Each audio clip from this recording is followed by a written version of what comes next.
And a short time ago, I spoke to our correspondent Lorna Shaddick in New York about James Comey's firing, starting with the timing of it. Well, it's fascinating timing, isn't it, first of all? And it's just being reported here in the US by various media outlets that, in fact, this has come as the FBI was issuing subpoenas to various people involved or potentially involved in that investigation into potential collusion with Russia, especially with regard to Michael Flynn, of course, the former national security advisor who was fired.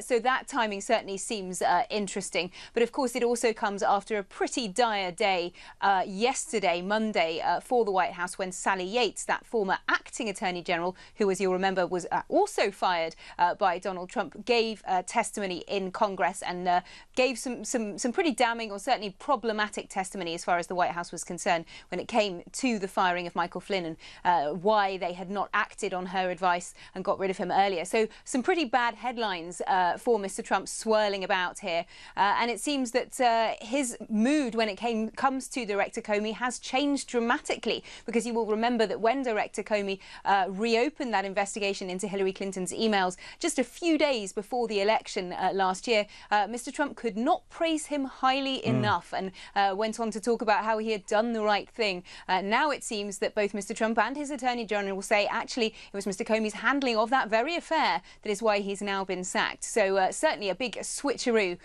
from Mr. Trump and his administration here.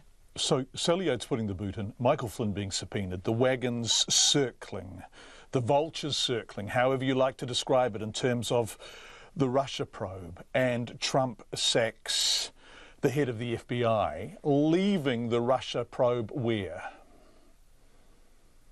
Well, that is now the big question, and you will see that Chuck Schumer, the head of the Democrats in the Senate Minority Leader, has come out already and called for a special independent prosecutor to be appointed to continue the work of that investigation and to take it forward. And he's been backed up by several other Democrats, including Senator Elizabeth Warren. And indeed, even the head of the Senate Intelligence Committee, who is a Republican, while not going so far as to call yet for an independent prosecutor, has already come out and criticised this decision and praised Director Comey and his work. And that is potentially key, because it is the existence of his committee, the Senate Intelligence Committee, that many Republicans have used as an excuse for not appointing a special prosecutor. They say, well, look, this Intelligence Committee is already investigating what's going on. We do not need a separate independent investigation. But if the head of that committee is troubled by the firing of James Comey, then that could lead potentially to some wiggle room. However, of course, that could potentially be very problematic for the White House.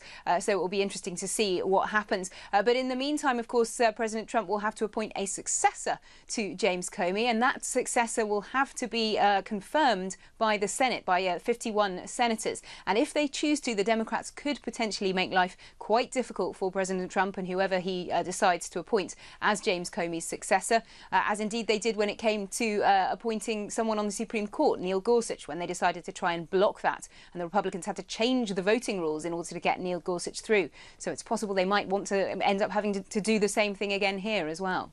And at the very top of the ladder, the successor that Trump and the White House have to appoint is also going to be the person in charge of the inquiry into the White House's links with Russia. So this is an extraordinary state of affairs. And what makes it even more bizarre is, of course, Comey had been vilified by the left, because the left believe that his mishandled inquiry into Clinton's emails directly cost Hillary Clinton the presidency. So how is anyone making any sense of this in Washington? Well, it is fascinating, isn't it? And when this news came out, it must have been a sort of bittersweet and strange moment for many Hillary Clinton supporters.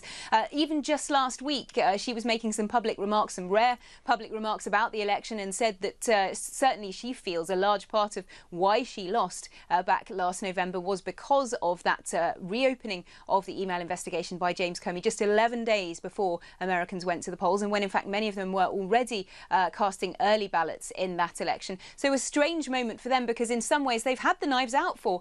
And indeed, the Trump administration has pointed that out. They have said, well, look, you haven't exactly had good words to say about this man for a long time. And President Trump, in fact, recently just tweeted that Chuck Schumer had talked about, Chuck Schumer being the Senate minority leader, had talked about not having confidence in James Comey. So those words are now being thrown back in their faces. But what the Democrats, of course, will say is no, but for a president to use his power to fire an FBI director who is directly investigating his campaign's potential links with Russia is potentially unconstitutional, and they have big fears about it. Nonetheless, I'm sure there will be some Democrats who perhaps won't be all that sad to see James Comey go.